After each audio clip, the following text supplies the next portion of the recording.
नमस्कार मित्रांनो मी विशाल सोनवणे। तर रेशनधारक महिलांना पूर्णपणे मोफत पिठाची गिरणी मिळणार आहे।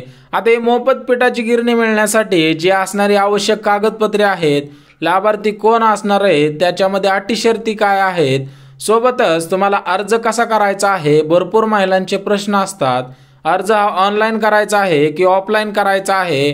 जो पाचवा मुद्दा आहे तो लाभ कसा घेता येणार आहे। आता तुमच्या मनामध्ये प्रश्न असतील, हे पूर्णपणे त्याचे आपण उत्तरे बघणार आहोत आणि तुम्हाला लाभ कसा घेता येईल हे सुद्धा सांगणार आहोत। तर एक गोष्ट लक्षात घ्या, पूर्णपणे ही योजना आर्थिक दृष्ट्या जे सक्षम नाहीत, फक्त ही गावाकडील भागांमध्येच योजना आहे।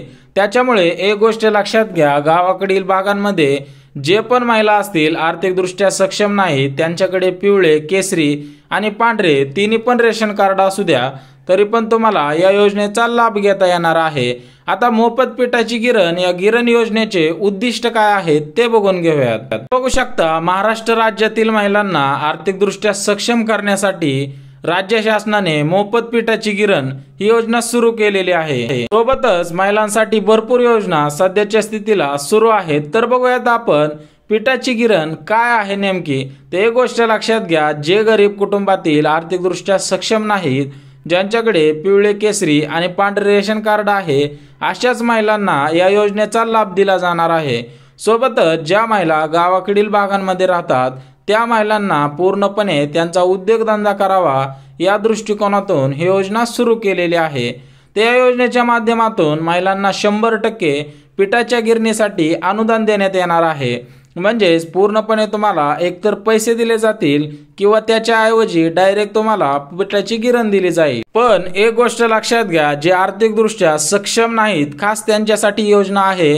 ज्या महिलांनी अजूनही या योजनेचा अर्ज केला नाही, त्या महिलांनी एक गोष्ट लक्षात घ्यायची आहे की तुम्ही खरंच आर्थिक दृष्ट्या सक्षम नसावेत, तुमच्याकडे तिन्ही रेशन कार्ड पैकी कोणतं जरी रेशन कार्ड असेल तरी पण तुम्ही या योजनेचा अर्ज करू शकता। त्या योजनेची पात्रता काय आहे ते सुद्धा बघून घेऊया। आता पहिला मुद्दा बघू शकता, अर्जदार महिला महाराष्ट्र राज्याची रहिवासी असावी, म्हणजेच कमीत कमी त्यांचे 15 वर्षांपूर्वीचे रेशन कार्ड असणे गरजेचं आहे। म्हणजेच अर्जदार महिला महाराष्ट्र राज्याची रहिवासी असावी। सोबतच या योजनेचा लाभ फक्त ग्रामीण भागातील महिलांनाच घेता येणार आहे। तुम्हाला सांगितल्याप्रमाणे ही योजना शहरी भागासाठी लागू नाही, फक्त ग्रामीण भागातील महिलांनाच या योजनेचा लाभ घेता येणार आहे। तिसरा जो मुद्दा आहे तो अर्जदार महिलेच्या कुटुंबातील कोणता जरी सदस्य सरकारी नोकरी करत असेल तर त्या महिलेला या योजनेचा लाभ घेता येणार नाही। तुमच्या कुटुंबातील कोणी जरी सरकारी नोकरीवरती असेल किंवा पेन्शन घेत असेल तर तुम्हाला या योजनेचा लाभ घेता येणार नाही। ही योजना फक्त आर्थिक दृष्ट्या जे गरीब आहेत, पिवळे रेशन कार्ड धारक आहे, केसरी रेशन कार्ड धारक आहे आणि पांढरे रेशन कार्ड धारक आहे, त्यांच्यासाठी योजना आहे। आता चौथा मुद्दा बघू शकता, अर्जदार महिला आर्थिक दृष्ट्या सक्षम असेल तर तिला योजनेचा लाभ घेता येणार नाही। फक्त ही योजना गरीब कुटुंबातील महिलांनाच आहे। तुम्हाला सांगितल्याप्रमाणे सरकारकडे KYC केल्यानंतर पूर्णपणे तुमची डिटेल सरकारकडे असते। त्याच्यामुळे तुम्ही अर्ज करताना एक गोष्ट लक्षात घ्या, तुमच्याकडे रेशन कार्ड असणे आवश्यक आहे, तुमचे उत्पन्न कमीत कमी 1 लाखाच्या आतमध्ये असणं आवश्यक आहे, तरच तुम्हाला या योजनेचा लाभ घेता येणार आहे। आता पाचवा जो मुद्दा आहे तो अर्जदार महिलेच्या कुटुंबाचे उत्पन्न 1,20,000पेक्षा कमी असले पाहिजे, तरच या योजनेचा लाभ घेता येणार आहे, अन्यथा लाभ घेता येणार नाही। आता मोफत पिठाची गिरण या योजनेसाठी वयोमर्यादा किती आहे ते बघून घेऊयात। जर तुम्ही मोफत पिठाची गिरण या योजनेला अर्ज करणार असाल तर तुमचे वय कमीत कमी 18 वर्ष पूर्ण असले पाहिजे। त्याच्यानंतर 60 वर्षाच्या कमी असावे, म्हणजेच 18 वर्ष ते 60 वर्षाच्या दरम्यान तुमचे वय असणे गरजेचं आहे, तरच तुम्हाला मोफत पिठाची गिरण या योजनेचा लाभ घेता येणार आहे। अन्यथा तुमचे वय 18 वर्षापेक्षा कमी असेल किंवा 60 वर्षापेक्षा जास्त असेल तर तुम्हाला या योजनेचा लाभ घेता येणार नाही। त्यांनी दिलेल्या अटीनुसार 18 वर्षाच्या पुढे असलं पाहिजे आणि 60 वर्षाच्या आतमध्ये तुमचं वय असणं गरजेचं आहे। आता बघितले आपण वयोमर्यादा किती असावी, त्याच्यानंतर बघूयात कुटुंबातील किती सदस्यांना मोफत पिठाची गिरण या योजनेचा लाभ घेता येणार आहे। तर बघू शकता, मोफत पिठाची गिरण या योजनेसाठी कुटुंबातील फक्त एका महिलेला किंवा एका मुलीला याचा लाभ घेता येणार आहे। एकपेक्षा अधिक जास्त महिलांना याचा लाभ घेता येणार नाही, कुटुंबातील फक्त एक महिला। ते गोष्ट लक्षात घ्या, तुमच्या कुटुंबांमध्ये महिला असेल किंवा एखादी स्त्री, थोडक्यात एखादी मुलगी असेल, तर या तिन्हींपैकी कोणाला तरी एकालाच या योजनेचा लाभ घेता येणार आहे। म्हणजेच तुमच्या कुटुंबामध्ये सर्व त्याचा वापर करू शकता, परंतु अर्ज करण्यासाठी एकच व्यक्ती असावी लागणार आहे। सोबतच आपण मोफत पिठाची गिरण या गिरण योजनेसाठी आवश्यक असणारी कागदपत्रे ही तुमच्याकडे असणं गरजेचंच आहे, तरच तुम्हाला अर्ज करता येणार आहे। आता जे पहिलं कागदपत्र आहे ते अर्जदाराचे आधार कार्ड। आता सर्वांकडे आधार कार्ड तर असेलच, आधार कार्ड नसेल तर त्याच्याऐवजी मतदान कार्ड असेल तरी पण चालू शकेल। आता दुसरं जे कागदपत्र आहे ते म्हणजे जातीचा दाखला। तुम्ही जर अजून काढला नसेल तर नक्की लवकरात लवकर तुम्हाला जातीचा दाखला काढायचा आहे। आता तिसरं जे कागदपत्र आहे ते उत्पन्नाचा दाखला। आता उत्पन्नाचा दाखला जर नसेल तर त्याच्याऐवजी तुमच्याकडे पिवळे किंवा केसरी रेशन कार्ड असणे गरजेचं आहे। आता चौथं जे कागदपत्र आहे ते रहिवासी दाखला आणि पाचवं जे आहे ते पासपोर्ट साईज फोटो। आता रहिवासी दाखला तुमच्या गावातील पोलीस पाटील किंवा सरपंचाचा जरी दिला तरी पण चालू शकणार आहे। आता सहावं जे कागदपत्र आहे ते म्हणजे बँक पासबुक झेरॉक्स। तुमचं बँक ऑफ महाराष्ट्र असू द्या किंवा कोणत्या जरी बँकेमध्ये खातं असेल तरी ते पण चालणार आहे, फक्त ते पूर्णपणे आधार कार्डशी लिंक सेडिंग असणं गरजेचं आहे।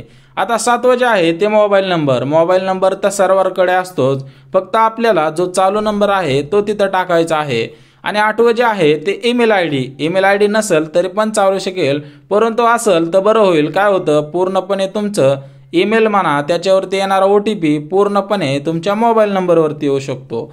आणि नववा पिठाची गिरण यासाठी केलेला अर्ज, म्हणजेच हे सर्व कागदपत्रे तुम्हाला लागणार आहेत।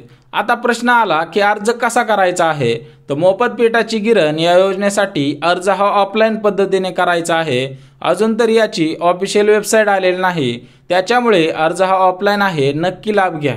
तर एक गोष्ट लक्षात घ्या, कोणत्याही चुकीच्या वेबसाईटवरती जाऊन तिथं आपली ओरिजिनल डॉक्युमेंट अपलोड न करता पूर्णपणे हा अर्ज ऑफलाईन आहे। त्याच्यामुळेच एक गोष्ट लक्षात घ्या, अर्ज हा तुम्हाला ऑफलाईन पद्धतीने करायचा आहे, ना की ऑनलाईन। ऑनलाईन जर तुम्हाला कोणती वेबसाईट दिसली त्याच्यावर टच केलं तर तुमच्या अकाउंटमधले पैसे सुद्धा जाऊ शकतात, त्याच्यामुळे या फ्रॉड गोष्टींपासून लांब राहा। त्याच्यामुळे अर्ज हा ऑफलाईन आहे। तर अर्ज कुठे करायचा आहे, तर मोफत पिठाची गिरण या योजनेसाठी तुम्हाला तुमच्या जवळ असलेल्या ग्रामपंचायतमध्ये जाऊन अर्ज करायचा आहे। त्याच्याऐवजी तुम्ही बालकल्याण महिला विभागाकडे हा अर्ज करू शकता। दोन ऑप्शन आहे, जवळच आपल्या ग्रामपंचायतमध्ये करा, गावाकडील भागांमध्ये गावागावामध्ये ग्रामपंचायत असते, तुम्हाला तर माहितीच आहे, तिथं जाऊन तुम्ही शिलाई मशीन सोबतच पूर्णपणे पिठाची गिरण या योजनेचा सुद्धा अर्ज करू शकता। तर एक गोष्ट लक्षात घ्या, हा अर्ज पूर्णपणे ऑफलाईन आहे। तर अर्ज कधी सुरू होणार आहेत, सर्वात महत्त्वाचा प्रश्न, आणि तुम्ही सुद्धा लक्षात घ्या अर्ज कधी सुरू होणार आहेत। मोफत पिठाची गिरण या योजनेचे अर्ज लवकरात लवकर सुरू होणार आहेत, परंतु तुमच्याकडे सर्व कागदपत्र असणे आवश्यक आहे। त्याच्यामुळे लवकरात लवकर सर्व कागदपत्र काढले पाहिजेत आणि काढावेत तुम्ही। सगळ्यात मेन गोष्ट म्हणजे तुम्हाला योजना माहिती असतात, परंतु कागदपत्रे नसल्यामुळे त्याचा तुम्हाला लाभ घेता येत नाही। आता याचा GR कधी येणार आहे ते सुद्धा बघून घेऊयात। तर मोफत पिठाची गिरण या योजनेचा GR आल्यानंतर तुम्हाला सर्व कागदपत्रे घेऊन जवळच्या ग्रामपंचायतमध्ये अर्ज करता येणार आहे। त्याच्यामुळे कागदपत्रे लवकरात लवकर काढा। एक गोष्ट लक्षात घ्या, GR याचा लवकरात लवकर येणार आहे। मागच्या एप्रिलमध्ये सुद्धा याचा GR आलता, त्याच्यानंतर फॉर्म सुरू झालेले होते, परंतु काही महिलांकडे कागदपत्रे नसल्यामुळे त्यांना याचा लाभ घेता आला नाही। परंतु याचा लवकरात लवकर तुम्हाला लाभ घेता येईल, परंतु तुम्ही कागदपत्रे लवकरात लवकर काढा। माहिती आवडली असेल तर नक्की लाईक करा, सबस्क्राईब करा आणि ज्यांना गरज आहे त्यांच्यापर्यंत नक्की शेअर करा। तर चला भेटूया उद्याच्या एका नवीन योजनेमध्ये।